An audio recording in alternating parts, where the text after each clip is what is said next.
मेरे घर का फूलदान आखिर कैसे 2000 साल पुराने प्राचीन काल से जुड़ गया था। मैं जो भी चीज उस फूलदान में डालता वह सीधे एक प्राचीन महिला सेनापति के पास पहुंच जाती, लेकिन मुझे इस बात की बिल्कुल खबर नहीं थी।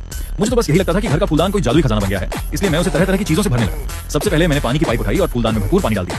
उधर 1 साल से सूखे की मार झेल रहे सीमांत प्रदेश में मानो जीवन बरस पड़ा। सूखी धरती पर फिर से पानी बहने लगा। फिर मैंने फ्रिज में 10 साल से रखा हुआ जमे हुए खाने का डिब्बा फूलदान में फेंक दिया। मुझे क्या पता था कि उसी भोजन की वजह से लाखों भूखे लोगों की जान बच जाएगी। मैं सोच ही रहा था कि अब फूलदान में और क्या डालूं, तभी उसके अंदर से एक धन्यवाद पत्र निकला। पत्र में लिखा था, देवता महोदय, आपके द्वारा दिए गए जल और भोजन के लिए धन्यवाद। मैं दाची साम्राज्य के निंगुआन किले की सेनापति लियू रुयान हूँ। इस समय मैं सीमा की रक्षा कर रही हूँ। 30 लाख शत्रु सेना ने हमारे नगर को घेर रखा है। 20 लाख सैनिकों में से अब केवल 2 लाख बचे हैं। लंबे सूखे के कारण अनाज का एक दाना भी नहीं बचा। नगर के 2 लाख नागरिकों में से केवल 80,000 जीवित हैं। कृपया हमें और भोजन तथा पानी प्रदान करें। पूरे नगर के लोग आपकी पूजा करेंगे और आपके लिए मंदिर बनवाएंगे। पत्र पढ़कर मैं हैरान रह गया। इतिहास में मैंने कभी इस साम्राज्य का नाम नहीं सुना था। मैंने तुरंत जवाब लिखा, मैं कोई देवता नहीं हूँ, मेरा नाम लिन फेंक है और मैं एक साधारण इंसान हूँ। अगर तुम्हें पानी और भोजन की कमी है तो बताओ अभी सबसे ज्यादा किस चीज की आवश्यकता है। 10 लाख लोगों को अकेले खिलाना मेरे लिए आसान नहीं होगा, लेकिन मैं अपनी पूरी कोशिश करूंगा। मैंने पत्र फूलदान में डाल दिया।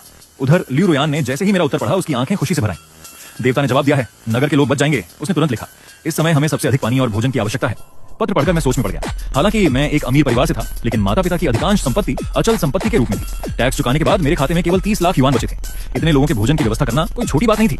मैंने जवाब भेजा, मुझे कुछ दिनों का समय दो, पहले एक बड़ा तालाब साफ करवाओ। कल मैं पानी की समस्या हल करने की कोशिश करूंगा। लियू रुयान ने पत्र पढ़ते ही राहत की सांस ली। देवता हमें पानी देंगे। पूरा नगर खुशी से झूम उठा।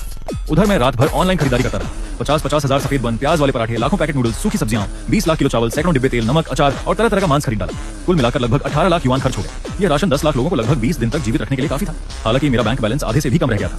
मैं अभी अपने इस आवेगपूर्ण खर्च पर पछता ही रहा था कि अचानक फूलदान से सोने की ईंटें, स्वर्ण मुद्राएं और अनगिनत कीमती आभूषण बाहर गिरने लगे। मैं दंग रह गया। सिर्फ सोने की कीमत ही करोड़ों में थी। अगर इन्हें प्राचीन कलाकृतियों के रूप में बेचा जाए तो इनकी कीमत का अंदाजा लगाना भी मुश्किल था। मैं खुशी से उछल पड़ा। अब तो मुझे सचमुच इन प्राचीन लोगों की मदद करना अच्छा लगने लगा है। अगली सुबह पूरे नगर के लोग फूलदान से पानी आने का इंतजार कर रहे थे, लेकिन सबसे पहले जो चीज बाहर निकली वह थी गर्मागर्म सफेद बन। हजारों बन आसमान से बारिश की तरह गिरने लगे। लियू रुयान ने एक बन उठाया और एक बड़ा कौर लिया। उसकी आंखें चमक उठी। कितना मुलायम, कितना स्वादिष्ट। फिर उसने बाकी सैनिकों और नागरिकों में भी बांटना शुरू कर दिया। सब लोग खुशी से झूम उठे। देवताओं का भोजन सचमुच अलग होता है। इतना स्वादिष्ट खाना मैंने कभी नहीं खाया। जब सारे बन बांट दिए गए तो लोगों ने सोचा अब शायद पानी। सबने अपने बर्तन और पानी के घड़े तैयार कर लिए, लेकिन तभी धड़ाम, असंख्य भाप छोटे गर्म गर्म पकौड़े और भरवां बन फूलदान से निकलकर नीचे गिरने लगे।